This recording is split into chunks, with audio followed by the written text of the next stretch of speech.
Ендеше сабағымызды бастайық. Балалар, сендер ән айтқанды, кітап оқығанды жақсы көресіңдер ме?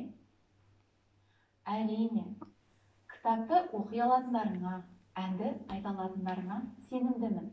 Ендеше біз бүгін Жүсіпбек Аймауытовтың кітап оқу мәтінімен және Сәкен Сейфуллиннің Біржан атты өлеңдерімен таныс боламыз. Бүгінгі сабақта шығарманың мазмұны бойынша сұрақтарға жауап бересіңдер. Мәтінді дауыстап, дұрыс әрі түсініп, мәнерлеп оқу тапсырмаларын орындайсыңдар. Кейіпкердің сыртқы келбетін сипаттап, мінез-құлқы мен іс-әрекеттерін бағалайсыңдар. Балалар, әдетте біз оқитын кітаптарымызды қалай таңдаймыз? Кітаптар мазмұнына, құрылымына қарай, күлдіргі оқиғалы кітап, қорқынышты оқиғалы кітап, таңғажайып оқиғалы кітап және де деректі оқиғалы кітаптар болып бөлінеді екен.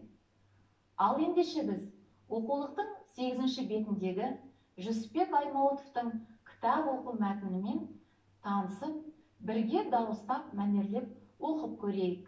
Кітап оқу. Жазық кең дала, жел жоқ, күн шуақ. Аспанда ақ сабынның көбігіндей ақ мақтадай ақ бұлттар. Анда-санда шық-шық еткен торғайдың даусынан басқа ешбір тықыр, ешбір үн естілмейді. Қартқожа жазық далада. Көйлекшең, жалаңбас, көк шөпке бауырын төсеп, күнге қарап, қошқыл маңдайынан тері шып-шып шығып кітабын оқып жатыр. Оның кітапқа ынталанғандығы сонша, жан-жағына да қарамайды.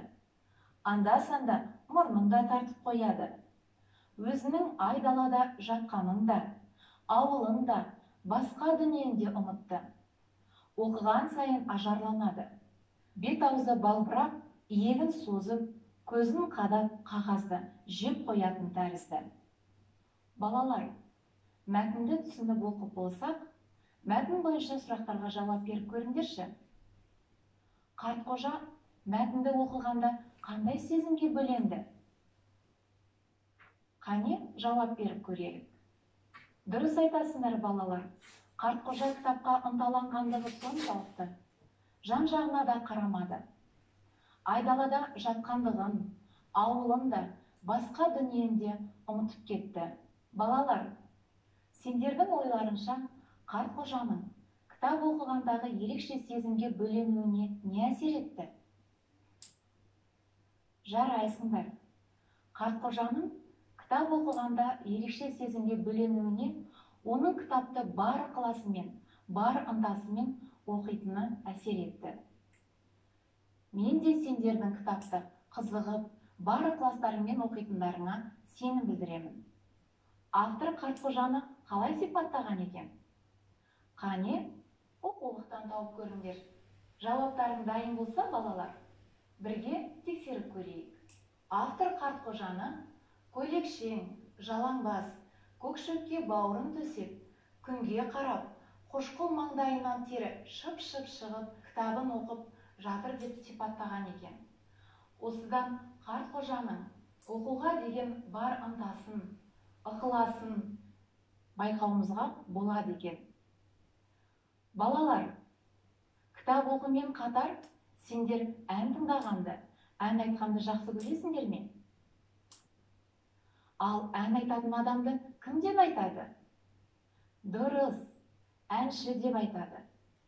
Ертеректе ауыл-ауылда аралап, ерекшеленіп киініп, домбырамен ән салып жүретін әншілерді сал сері деп атаған.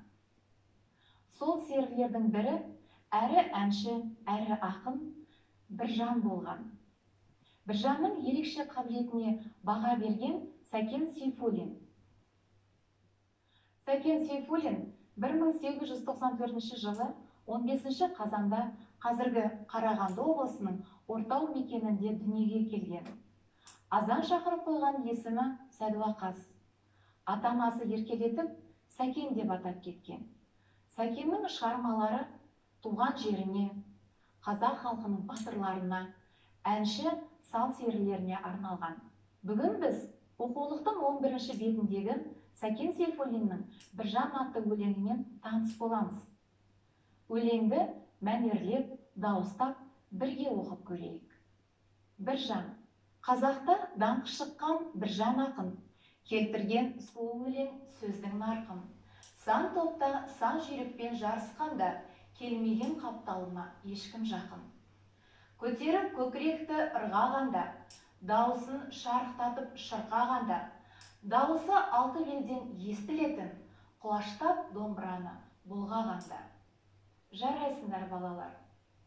Өлеңді мәнерлеп оқып болсақ, осы өлең негізінде тапсырма орындап көрейік. Автордың Біржан Салдың ерекше қабілетіне қандай баға бергендігі туралы өлеңнен үзіндіні тауып оқып көріңдер.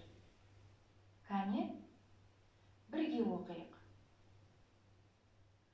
Көтеріп көкіректі ырғағанда, дауысын шарықтатып шырқағанда, дауысы алты белден естілетін, құлаштап домбыраны бұлғағанда. Жарайсыңдар, балалар. Тапсырманы дұрыс орындадыңдар. Ал енді, балалар, өздеріңнің сүйіп тыңдайтын әншілерің бар ма? Егер сол әншілерді көрген жағдайда қандай сұрақтар қояр едіңдер? Қоятын сұрақтарыңды дәптерлеріңе жазып қойыңдар. Сонымен, балалар, бүгінгі сабағымызда Жүсіпбек Аймауытовтың шығармашылығымен танысып, Сәкен Сейфуллиннің «Біржан» өлеңін талдадыңдар. Бүгінгі алған білімдеріңді өмірлеріңде қолданасыңдар деп сенемін. Келесі сабақта кездескенше сау болыңдар.